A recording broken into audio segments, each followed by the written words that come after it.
जय भीम जय शिवराय मित्रांनो, मी माझ्या monthly 10% profit करण्याच्या चॅलेंज डे 4मध्ये आज आपल्याला ऑप्शन सेलिंगमध्ये निफ्टी फिफ्टीमध्ये एक लॉस आणि एक प्रॉफिट अशी एक ट्रेड मिळालेली होती. तुम्ही बघू शकता. तुम्हाला मी पोझिशनसुद्धा दाखवते. बघू शकता निफ्टी फिफ्टी 4 पोझिशन मी ऑप्शन सेलिंग करते, तर हेजिंग करून करते, त्यामुळे तुम्हाला असं दिसत आहे. तर एक बिग लॉस झालेला आहे 700 रुपयाचा आणि एक प्रॉफिट झालेला आहे समथिंग 400-450 रुपयाचा. तर मी त्यामध्ये आता पण लॉसमध्येच आहे, पण लॉस माझा हा कमी झालेला आहे. काही 250 किंवा 300 रुपयाच्या आसपास माझा हा लॉस झालेला आहे ऑप्शन सेलिंगमध्ये. व आपल्याला आज स्विंग ट्रेडिंगमध्ये आपले 6 पोझिशन्स ऑन आहेत. त्यापैकी एक सेमॅक म्हणून आहे, त्यामध्ये आपल्याला बघू शकतो सेमॅक, त्यामध्ये आपल्याला 2000+ प्रॉफिट चालू आहे. यामध्ये माझा टार्गेट हा 2:1 हा कंप्लीट झालेला आहे. मी तुम्हाला त्याचे चार्टसुद्धा दाखवते. सेमॅक कन्सल्टन्स आणि हा 3:1 आहे. 2:1 यामध्ये मिळालेला आहे, पण मी 3:1साठी थांबलेला आहे. तर उद्यासाठी परत होल्ड करून ठेवलेले आहे मी ट्रेड. उद्या बघू काय होते त्यामध्ये.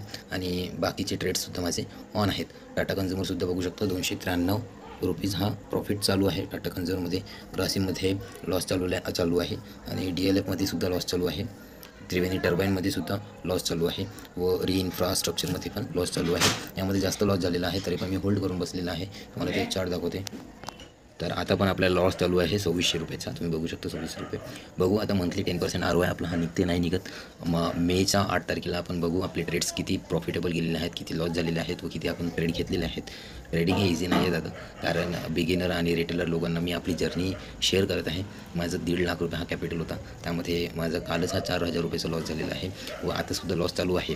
तर मला ते मॅनेज करावं लागेल. आणि ऑप्शन सेलिंगमध्ये सुद्धा लगातार माझा हा लॉस चालू आहेच. त्याच्या मी जर्नलसुद्धा